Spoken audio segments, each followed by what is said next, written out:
Oh, hi! I didn't notice that you were here. So, first of all, I will introduce me. My name is Patrick, and I will talk about the future of e-learnings in organizations. But why I choose this subject? I believe that education and technology really match. Using them both together, we can maximize the range of learnings, empower more people, and give them opportunities to have a better life. And more, creating more contents that empathize and support the learning by doing an immersive experience, we can make a profound impact around the world and turn the e-learnings more efficient, reducing their desistance rates. What is e-learning? Let's understand what learning means. E-learning, or electronic learning, according to the Association for Talent Development, is a term that covers a wide set of applications and processes, such as web-based learning, computer-based learning, virtual classrooms, and digital collaboration. It includes the delivery of content via internet, intranet, extranet, audio and videotape, satellite broadcast, interactive TV, CD-ROM, and more. Before anyone called it e-learning, in late 1997, learning guru Elliot Massey said, "Online learning is the use of network technology to design, deliver, select, administer, and extend learning." After that, the term e-learning was coined by Jay Cross in 1998, when he wrote, "E-learning is learning on internet time, the convergence of learning and networks. E-learning is a vision of what corporate training can become." And Cross added, "We live in an e-world. Networks facilitate virtually all learning. Most corporate learning today is at least in part e-learning. It has become treat to point out that E doesn't matter and that it's the learning that counts. If you ask me, I don't think the learning counts for much either. What's important is the doing that results from learning." Finally, the power of e-learning is enormous, according to him.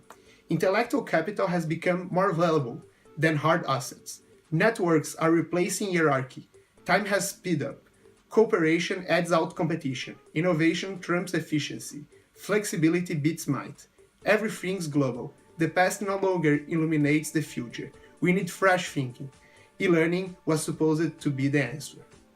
Considering the multiple definitions of e-learning, and after a deep research, I strongly believe that the term should be defined as any learning activity supported by information and communication technologies, like stated Sally Samrook in his paper in 2003. So, to enhance this idea, let's take a look in the past. The history will give us the history of e-learning.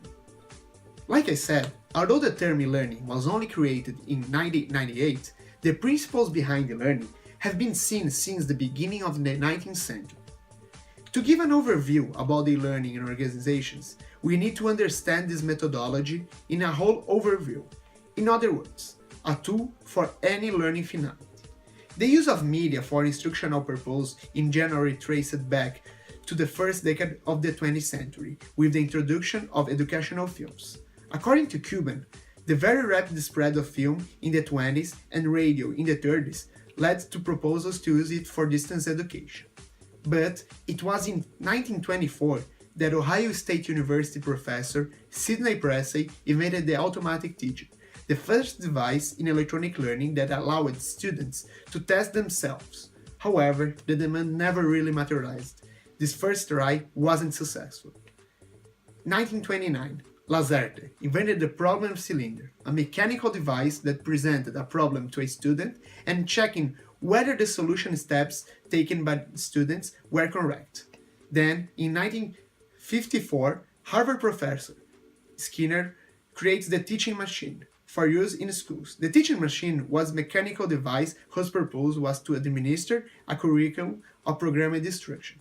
1956, Gordon Pask and Robin McKinnon Wood invented Saki, an adaptive teaching system that automatically adjusted the difficulty of the question based on the learning performance.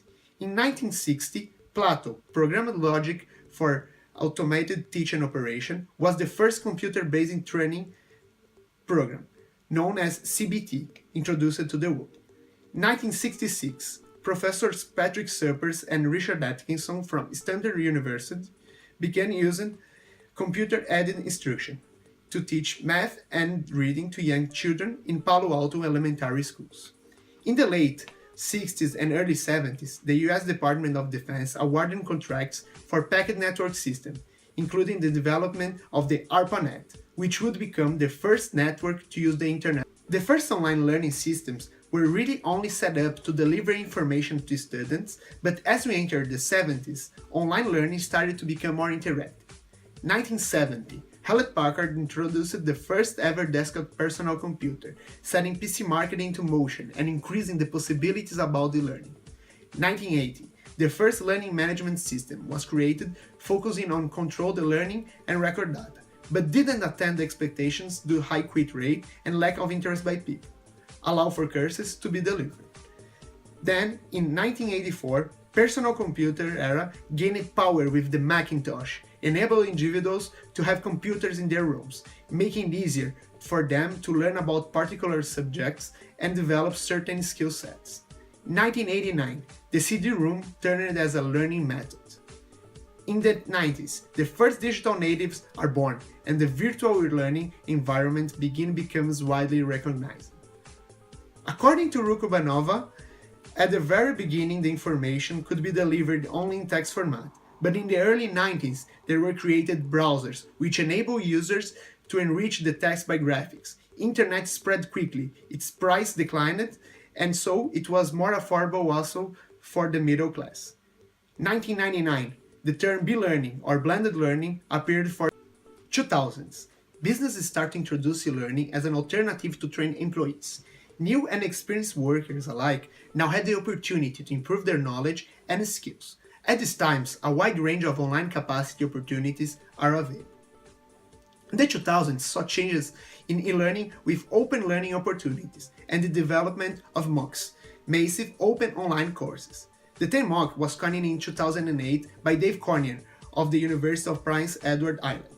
In the 2000s, thanks to the lower cost of hardware and the free software revolution, e-learning became more democratic.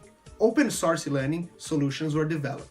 Collaborative learning was gradually seen to become commonplace in university and within large business. 2006, the concept of mobile learning was created. After 2010, a new wave of e-learning inspired by social media started to flourish. Opportunities to connect, share information, and learn from each other are found everywhere. 2013, the MOOCs are spread and well known around the world. Technological advancements help educational establishments reduce the cost. According to Burgess and Russell, e-learning allows organizations to deliver training constantly to all employees, to update training content when necessary, to reduce travel costs to outside training facilities, and to provide training to employees on demand, anytime and anywhere. What is the actual scenario? According to Holland Berger Consultancy, the online education marketing is growing rapidly because of the technological developments of the recent years. Online training offers are becoming ever less expensive and more readily available. The global market volume for e-learning is already today around $91 billion. In Europe alone, there are 3,000 providers active in this field, and their number is on the rise. In fact, the e-learning market is predicted to grow by more than 20% per annum up until 2017. And the demand from companies for online education products will also continue to increase. The corporate learning market will grow up about 13% per year in the period of 2017. According to Schroes and Al-Huendi, there is no doubt that e-learning can replace part of the traditional classroom training. But organizations have to be ready to adopt e-learning to benefit from it and to prevent cost overrun and failure. Successful adopting of e-learning requires that the organization's e-learning readiness has to be measured first. E-learning can offer benefits to the organization. It reduces costs related with traveling. It provides 24/7 services and global access via internet. The e-learning course can afterwards still be available as supporting knowledge source. A big group of employees can be trained in a time frame. E-learning enables communities and employees to share knowledge and discuss about which will result in moving towards a learning. On the other hand, while there are available benefits in adopting e-learning, organizations are facing significant barriers. As barriers, you can hear change resistance, difficulty and expensive development of your learning courses, and lack of time to follow the courses. Another problem can be the lack of availability of the appropriate hardware and other infrastructure for learning. In the dynamic world of e-learning, the existing technologies to make new material are in a constant change. As well, the contents can be updated quickly to give students the most updated information. Even more in organizations that are included in markets that change every time, the employees must be updated. The e-learning took a role for faster, cheaper and potentially more effective alternative for traditional learnings, which is expensive and require more efforts. But it doesn't matter if the quality of the content is good and the experience is really bad. In my opinion, the availability of learning using digital resources is so many different types of media permit us to make a deeper difference in education. But we didn't reach 100% of our potential. Therefore, we have a bigger ocean to dive and explore. So, how the learning in organizations will look like in 30 years? I'd like to start this topic with the question, why do people learn? J. Cross answers stating that people learn because they have an innate desire to excel. The promise of reward, the fear of punishment, the lure of advancement, social pressure, peer pressure, curiosity, a quest for understanding, the satisfaction of accomplishment, status, pride, and more.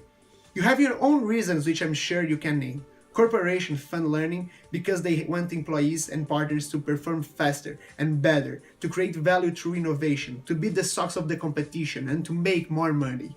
The value of learning is in the eye of the beholder. This answer guides us through the tomorrow and give a clear view that the value of learning will still the same. The people will continue looking for more information, repertoire, and capacity to be more active in their lives and decide what is going to change. How we deliver the learning and how we make it personal. For me, an efficient strategy of learning not only includes the technology and the content, but as well as the best experience for the users, considering an attractive dialogue and a personal approach, people talking to people. Furthermore, according to David Kolb, we need to consider that exists 4 different learning styles that can vary in each people. So the personalization will be strong in the future. I want a course that fits for me, talks my language, and don't make me bored. This responds to the high desistance levels that e-learnings have nowadays.